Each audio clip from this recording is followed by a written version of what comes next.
Yes. Good day, dear friends.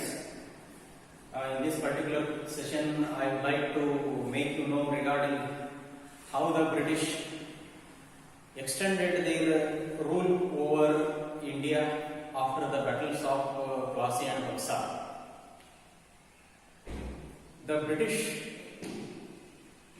became unquestionable masters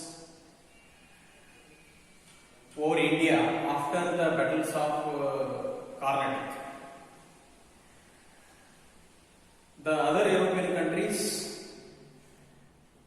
could not question or object the progress of the British after the Carnatic Wars. In the three Carnatic Wars, the British suppressed the French, and the other European countries, the Portuguese and the Dutch, they were silenced themselves. After the Carnatic Wars and the Battle of Plassey and Buxar, that British tried to expand their rule over the remaining parts of South India and over Punjab state. The British waged in repeated wars, say from the middle of 18th century to the middle of 19th century. They involved in number of battles. Say the three Carnatic Wars, which were fought against the British with the support of native rulers, through which they brought the Carnatic region and Hyderabad state under their control. And after that, through the Battle of Plassey and Buxar, the British gained control over the rich provinces of Bengal, Bihar, Odisha and Awadh. After this, they made three wars against the Marathas, which were called Anglo-Maratha Wars, about which we will be discussing in this session, and four wars against the Mysore state, which were called the Anglo-Mysore Wars, and two wars against the Sikhs there in northwestern part of our country. They were called Anglo-Sikh Wars. Say all these wars, right from the Carnatic Wars till the wars against Mysore state and the Marathas, they had made these number of wars. Say three Carnatic Wars, three Anglo-Maratha Wars, four Anglo-Mysore Wars, the Battle of Plassey, Battle of Buxar, and two Anglo-Sikh Wars. The British not only involved in the wars and tried to expand their territories, but also they followed so many cunning policies which were against the interest of the native rulers in India. The cunning policies or the bad policies are supposed a very inhuman, unethical policies that the British had implemented there in India, where one is the subsidiary alliance and the other is the doctrine of lapse. Through these policies, in addition with the wars, the British tried to expand their provinces over the remaining parts of India other than Carnatic, Hyderabad and these eastern states. They found it were Hyder Ali and Tipu Sultan from Mysore state and some Maratha chieftains and Raja Ranjit Singh of Sikhs were the only impediments in their path of expansion of their rule in our country. In this particular session, I am highlighting only on how the British expanded their rule over Maratha state through 3 Anglo-Maratha wars and their expansion of the rule over Punjab state through 2 Anglo-Sikh wars. The discussion on how the British extended their rule over Mysore state will be discussed in independent session. That is regarding Anglo-Mysore wars. So in this particular session, let me discuss regarding the Anglo-Maratha wars and the Anglo-Sikh wars, which were fought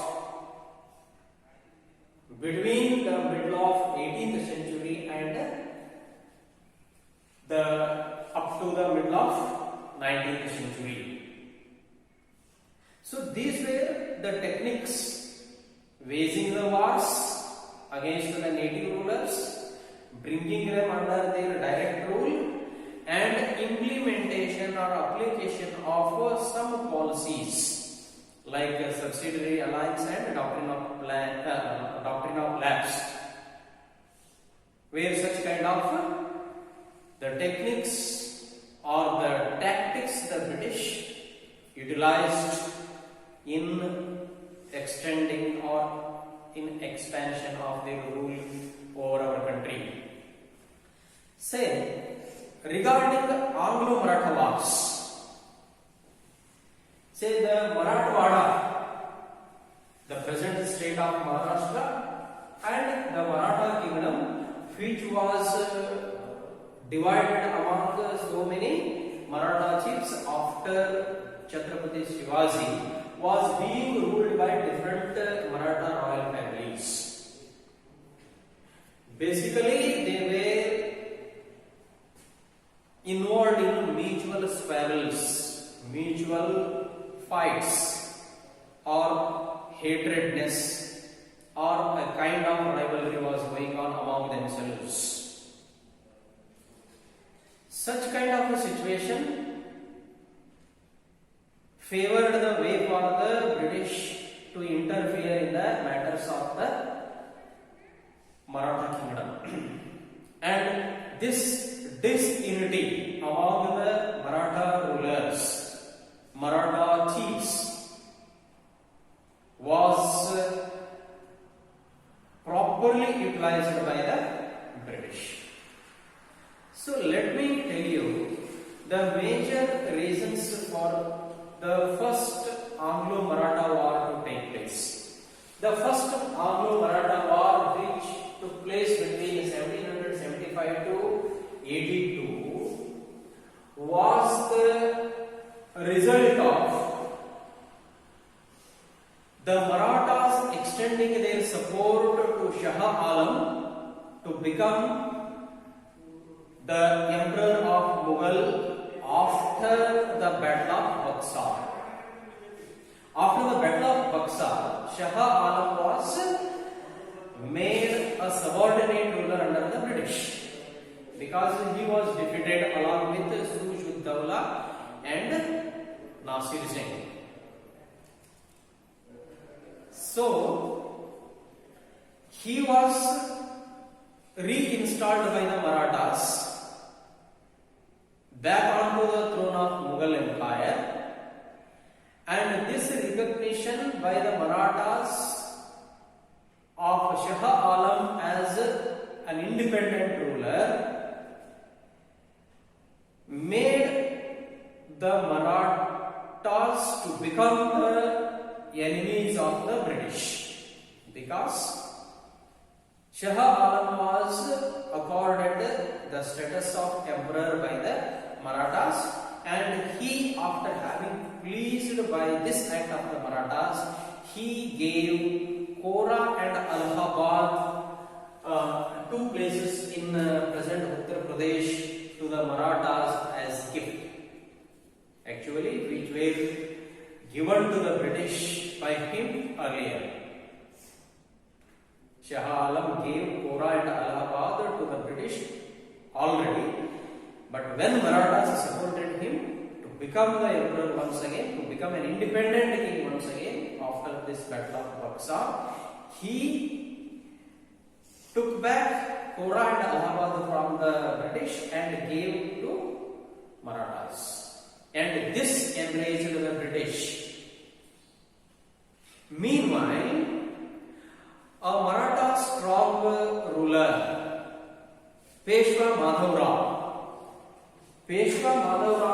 died in 1772. One of the reasons is Shah Alam's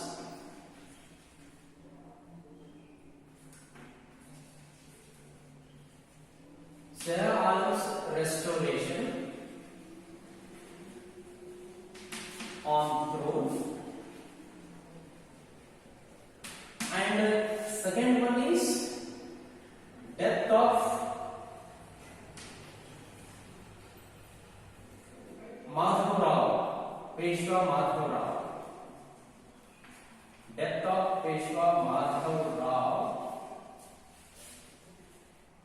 was another reason for the first Anglo-Maratha war to take place. This Peshwa Madhav Rao was a strong ruler who was proved much stronger to the British to mend. So after his death, a kind of war for the post of Peshwa, war for post of Peshwa broken out in Maratha state. Say in this war, his brother Narayan Rao assumed the post of Peshwa, but he was murdered by his uncle Raghunath Rao or Raghunath. So when Narayan Rao was murdered by Raghuba, soon after that incident, his widow, Narayan Rao's widow, gave birth to a baby boy who was named as Madhav Rao II or Savai Madhav Rao. The Maratha Confederacy insisted this Savai Madhav Rao or Madhav Rao II to become the Peshwa. So they made that young boy to become the Peshwa of the Marathas. So enraged with this development, Raghuba or Raghunath Rao approached the British for support. The British who were watching these developments, they thought the invitation of Raghuba to help them made the British to interfere in the matters of the Marathas. Say Raghuba made Surat agreement with the British and he gave Salsette and some other places for their support to him in making him the Peshwa. So we can say that the first Anglo-Maratha war was started with this agreement between Raghuba and the British, and also because of these developments that had taken place. Say the British waged long war from 1775 to 1782 and defeated the the Maratha Confederacy and accepted the claim of Peshwa Madhavrao II to become the Peshwa, and they rejected the offer of Raghuva to become the Peshwa, and Salbhai agreement was made. Salbhai agreement.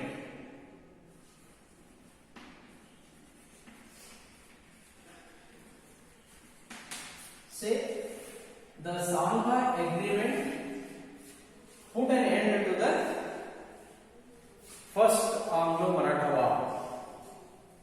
In this Salbhai agreement, Peshwa Madhavrao, who was supported by the Maratha Confederacy, became the Peshwa, and the Maratha rulers, some Maratha rulers were given the power to continue as the subordinate rulers of the British.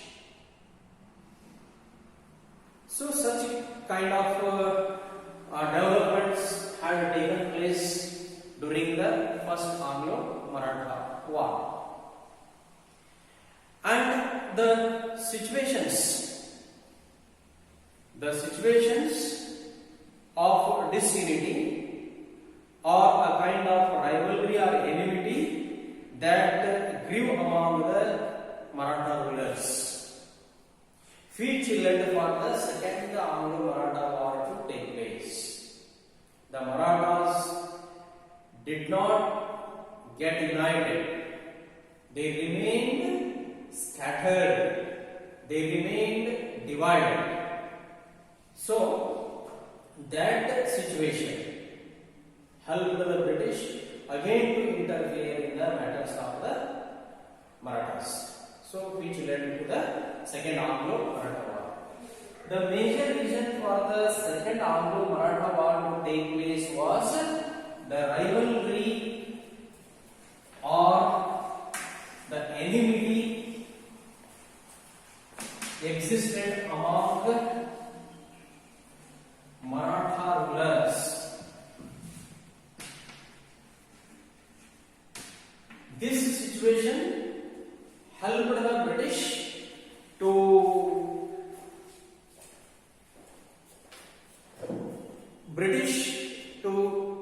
meddle in the internal matters of the British. The rivalry among Yashwantrao Holkar of Indore, Daulat Rao of Scindia family of Gwalior, and Peshwa Balaji Rao of Pune was very high. Meantime, Yashwantrao Holkar of Indore, he invaded the territories of Daulat Rao of Gwalior and Balaji Rao of Pune. So, Peshwa Balaji Rao sought the support of British and Lord Wellesley, who became the Governor General of India by 1972, accepted to help the Peshwa Balaji. Say, an agreement was made between Peshwa Balaji Rao and Lord Wellesley, which was known as the Treaty of Vasai. When Yashwantrao invaded many territories of Pune and Gwalior, Peshwa Balaji Rao sought the support of British. So an agreement was made between the British and Marathas, which was known as Treaty of Vasai, to help Peshwa Balaji Rao. So this was not liked by the other Maratha rulers. So they declared war on the Peshwa Balaji Rao and on the British. They did not like the treaty between Balaji Rao and Lord Wellesley. So they declared, the other Maratha leaders declared war on the Peshwa Balajirao and Lord Wellesley, but Lord Wellesley defeated all these Maratha chiefs from 1803 to 1805. So which was known as the Second Anglo-Maratha War. Lord Wellesley defeated most of the Maratha chiefs from 1803 to 1805. He engaged in number of battles, so which had resulted in huge loss to the British East India Company. Because of continuous wars made by the East India Company under the Governor Generalship of Lord Wellesley, incurred a huge economic loss, and the East India Company was on the edge of declaring bankruptcy. So the British government called back Lord Wellesley from India. He went back to England because of his battle thirstness, battle hunger, made Lord Wellesley to be recalled by the British government. So with that, the Second Anglo-Maratha War was ended with the victory of the British over Marathas. See, after this, when Lord Wellesley went back to England and other governor generals were deputed, but the Maratha leaders, say the Scindias from Gwalior, Holkars from Indore, Bhosles from Pune, and Gaikwads from Baroda, such kind of Maratha families, they did not like the direct rule of the British. They wanted to remain independent. They wanted to become independent. They wanted to rule their respective states independently. So this ambition of the Maratha leaders to rule independently paved the way for the Third Anglo-Maratha War to take place. The Third Anglo-Maratha War took place because Peshwa Bajirao tried to declare independence and he attacked the British residency at Pune. Similarly, Appa Sahib from Nagpur and Mallarao Holkar from Indore rebelled against the British. They tried to Maratha leaders tried to declare independence,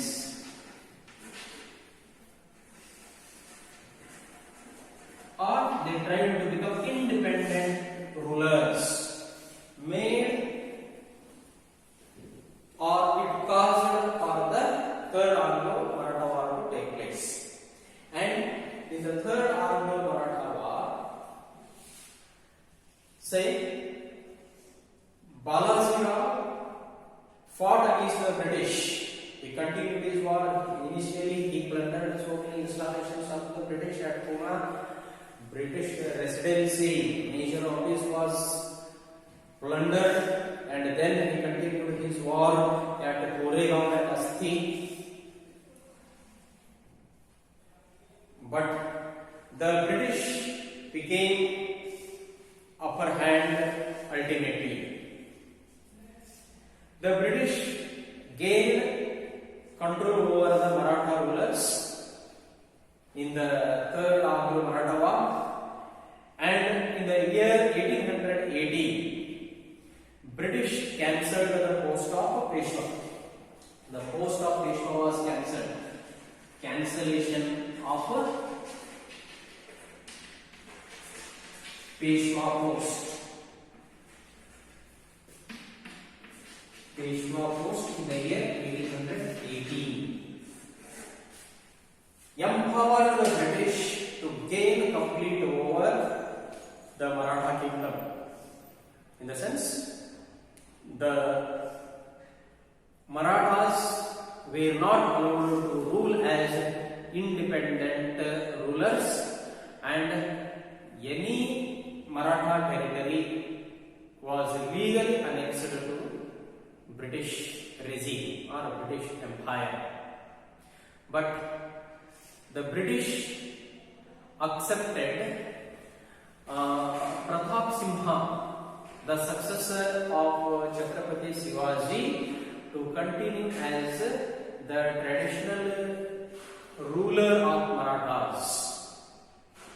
Pratap Simha became the Peshwa only in the name, in order to just continue the tradition of the Maratha culture.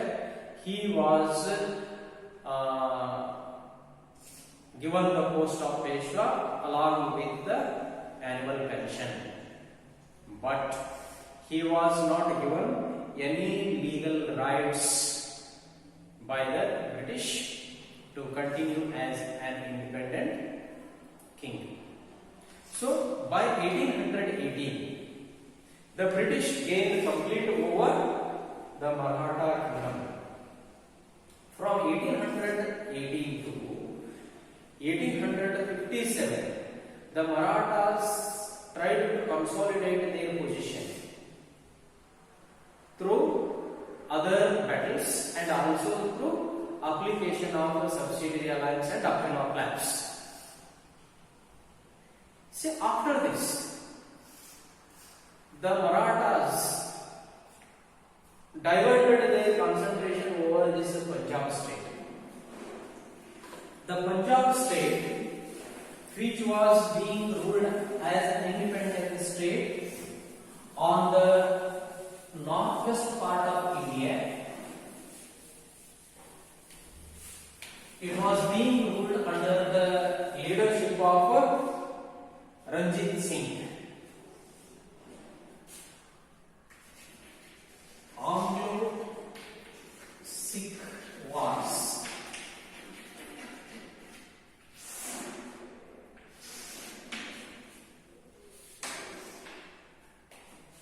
The present state of Punjab,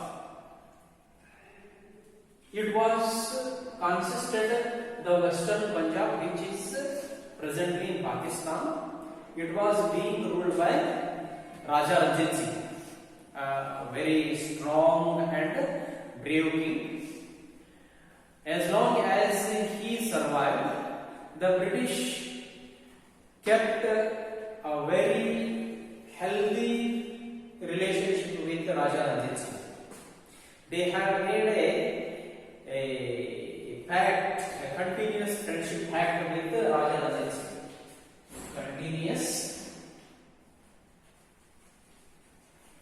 Continuous friendship pact.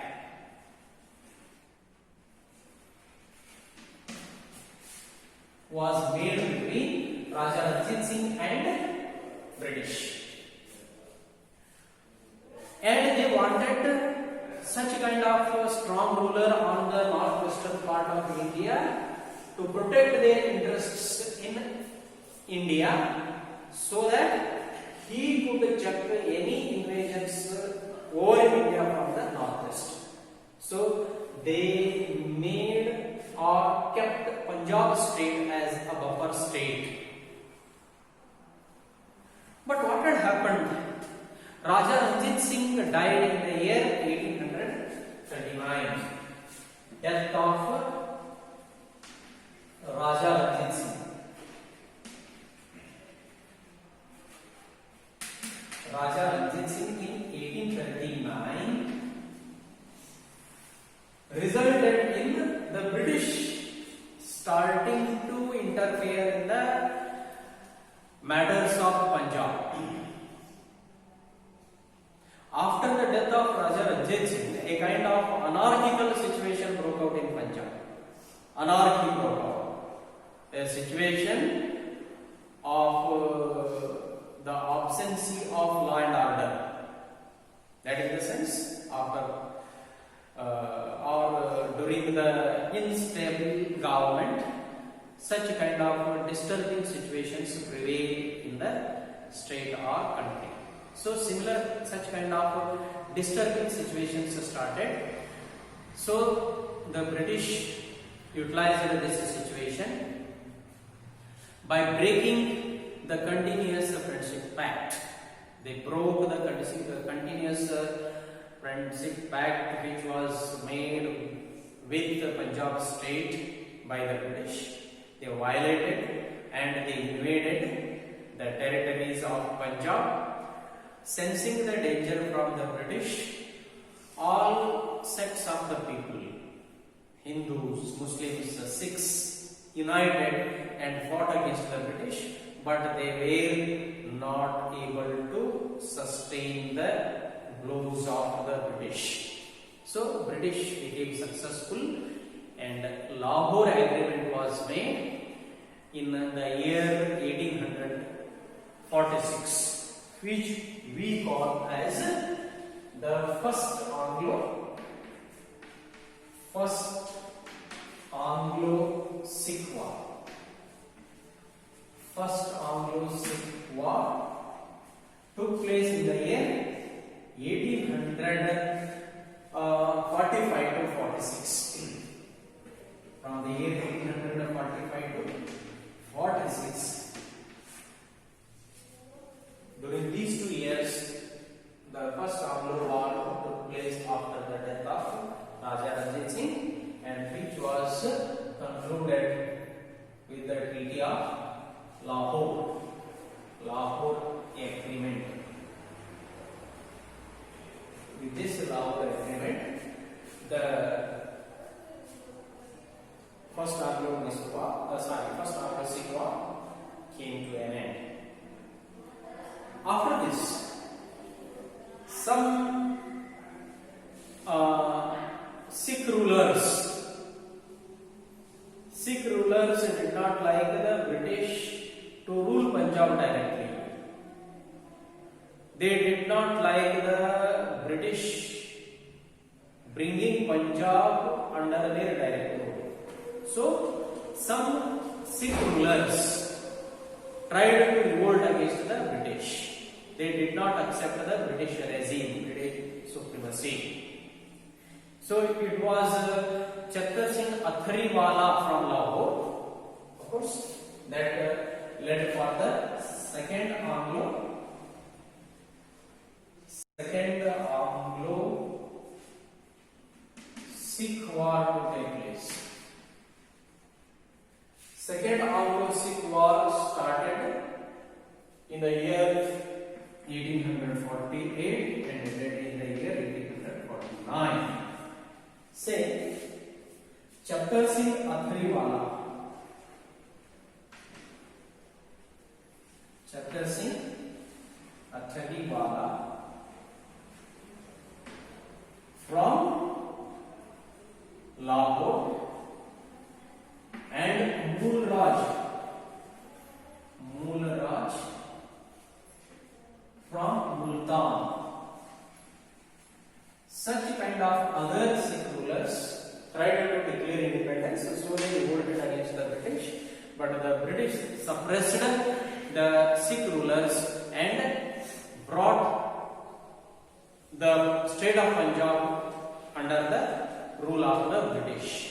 After having vanquished all these Sikh rulers, the Punjab state was merged. The Punjab state was merged by Lord Dalhousie with the British Empire. So in this way, the British tried to declare war or wage war over the native states of India, or they tried to annex the Indian territories to the British Empire through the policies called the Subsidiary Alliance and Doctrine of Lapse. So let me just make you know regarding what are these two policies, the subsidiary alliance and the doctrine of lapse. So let me know this.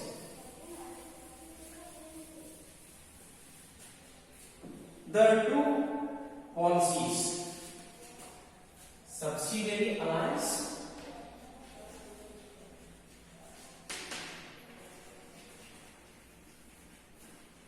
which was implemented by Lord Wellesley in the year 1798, was such a kind of policy which was completely related to the military aspects, in which the Indian rulers had to reserve the British army with them. The Indian state which could accept or which could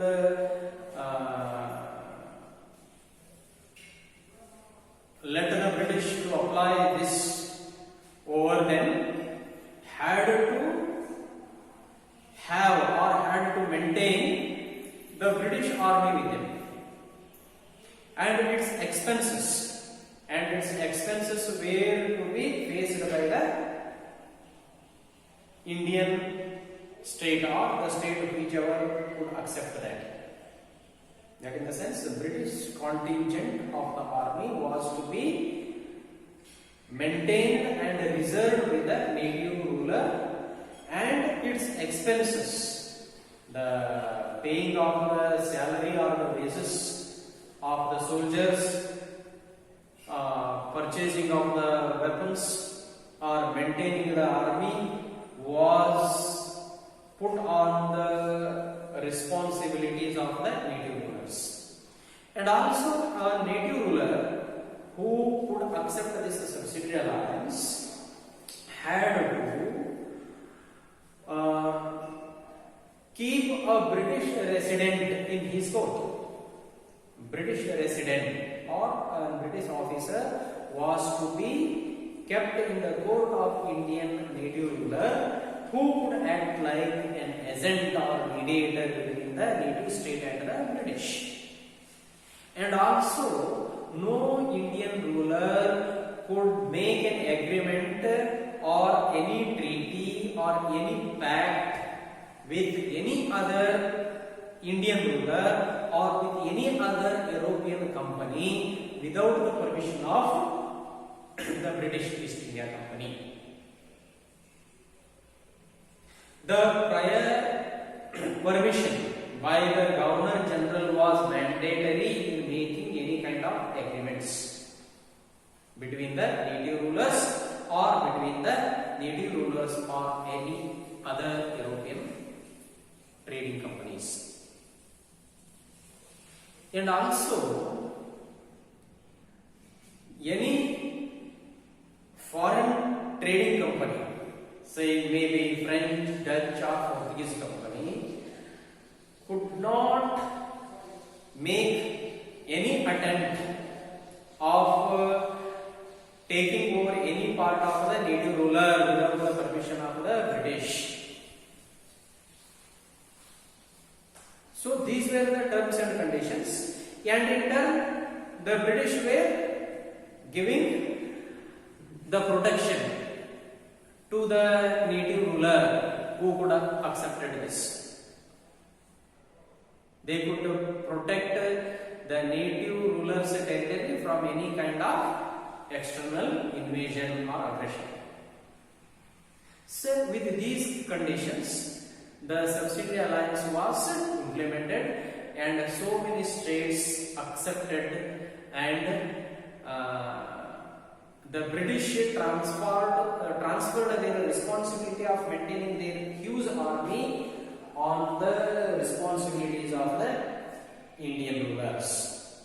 It was the state of Hyderabad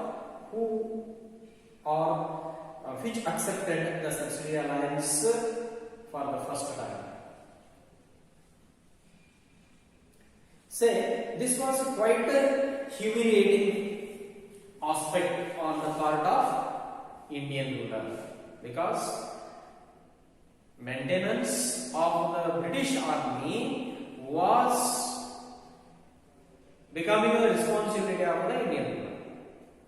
And whenever the British required their army from that respective native state of India, they could get it back. Means that particular state, along with his own army, had to go to assist the British in any kinds of war.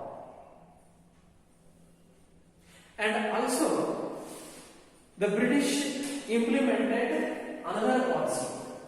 That was a doctrine of lapse.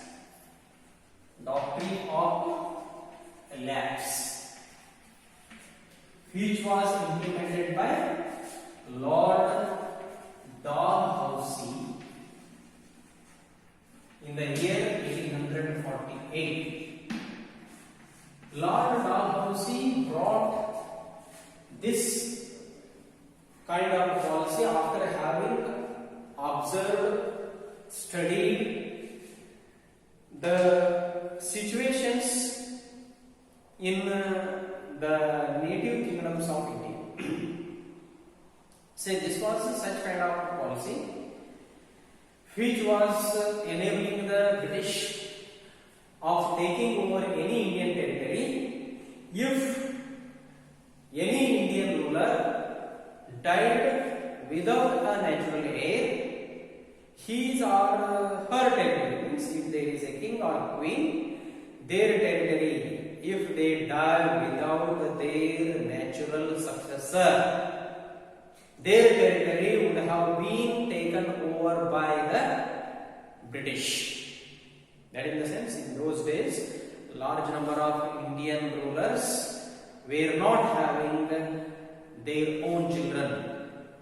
They were adopting their relatives or the sons or the daughters of their relatives to become their successors. But this was not accorded by the British. British tried to put a stone on the path of such kind of steps being taken by the Indian rulers. So in this way, British tried to expand their territories, say through doctrine of lapse, number of states, say the states of Jhansi, Gwalior, Surat, Meerut and Kanpur. Number of states were annexed to the British Empire. Not only these two policies, but also with some other kind of policies, the British tried to expand their territories. They were waging wars on the Indian rulers. They were bringing such kind of states which were suppressed or which were defeated in the wars under their direct rule. And the policy of dividing and rule, the policy of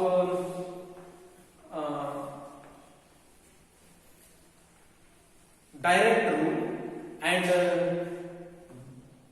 these two, subsidiary alliance and doctrine of lapse, made the British to expand their territories over India easily. So this is what I would like to bring to your notice. In an independent chapter, I will be dealing with how the British became successful over this Mysore state and how the 4 Anglo-Mysore wars were fought. So that will be dealt with in independent session. So thank you.